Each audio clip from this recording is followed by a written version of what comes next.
Well, all these mountains sure make it easier to breathe. Yeah, all of these mountains sure make it easier to swallow. In this here land, show me what I loved. Yeah, this here land, show me what's worth giving up.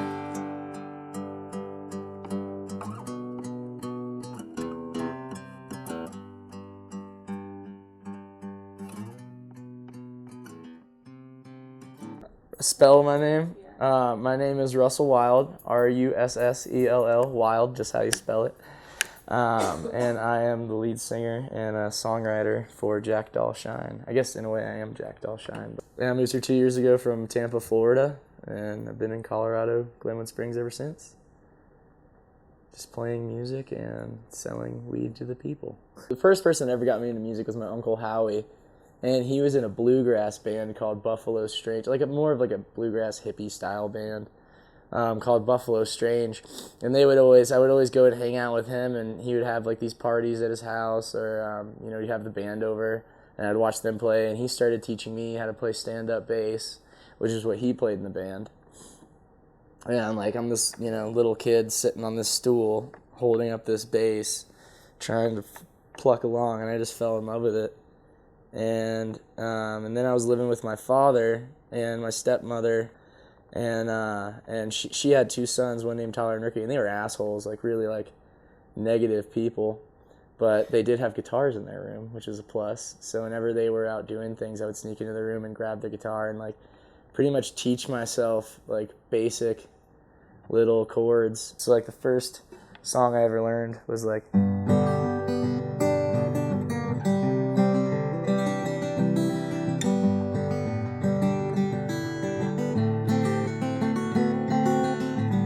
and that's just quintessential folk music chords, G, C, D. But so after that, I just started writing my own songs. People get pissed off that I don't play covers all the time, and I just don't really get into it, just because I'm on stage, because that's one of the only times ever that everybody just shuts the fuck up and listens to me. And I don't mean to sound in a negative way or in a cocky way, but I live a lot of my life catering to people, whether it be in my job or whether it be a good friend or whether it being just a basic caring person. And you do a lot of listening to other people. And sometimes what I have to say, people don't necessarily want to hear if it's not in the right correlation. But whenever I'm up on stage, it doesn't matter what I say. It doesn't matter, everybody listens to it, and they listen to it open-mindedly because it's music and it's controlling their emotions for that brief little second. As long as they're listening to it. Sometimes there's a pretty girl next to you and you just want to drink the beer and flirt with her, so music's just kind of background noise, but hopefully I break through that. That's what I try to do. If I ever get famous and I die, or I die and then I get famous, I don't know how it works, but just for to be able to summon someone in some house to be able to get a hold of this book and say I have Russell Wild's songbook. Yeah. As far as my songbook goes, I'm a completely disorganized person. Being the artist that I am, I kind of just flow with my own day-to-day, I guess. And I wanted to be able to have every single song that I've ever written in some way, shape, or form accessible if I ever needed it. So I literally spent one day writing down every single song in my head that I'd been playing for everybody all this time, because it's all in my brain, I didn't have any of it written down, and I decided that I should. So I have all my songs written in this book, and I still haven't finished. There's still all this blank pages. So it's just kind of just a nest in a way, because I put a lot of thought into the way I write my songs. Just because, like I said, it's the only time that anybody's gonna ever listen to me. So and to quote Spider-Man, with great power comes great responsibility. And I believe in comic books, really extremely. Sun's never hit my skin so brightly than on this very last day, and my hands are bloody and shaking, 'cause darling, I just killed a man. Who knows what led me to it? Maybe the anger maybe the booze. Either way, it'll all be over soon.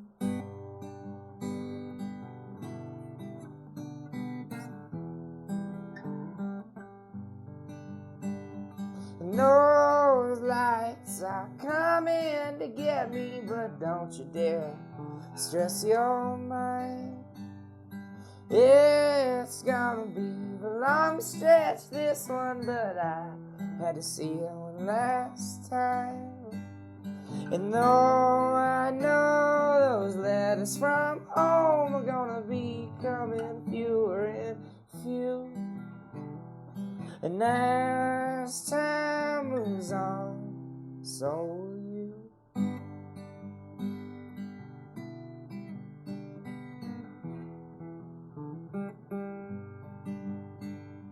Seems like being chained to a bus seat has been the story of my life.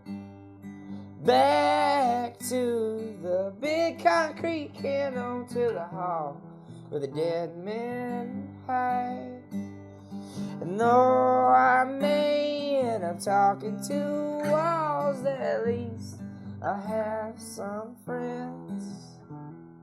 I hope I lose my mind before my heart ends.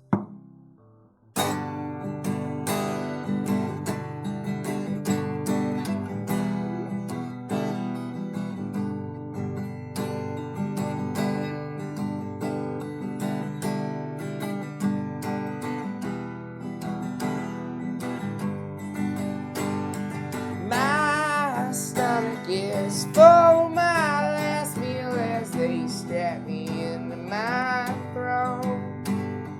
Looking at all the bustling crowd of people, I can't help but feel all alone.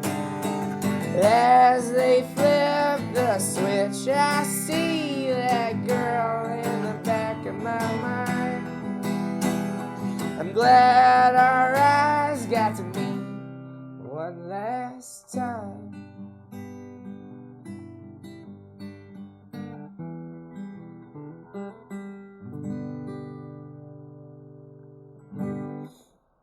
So yeah, it's the saddest song I've ever written.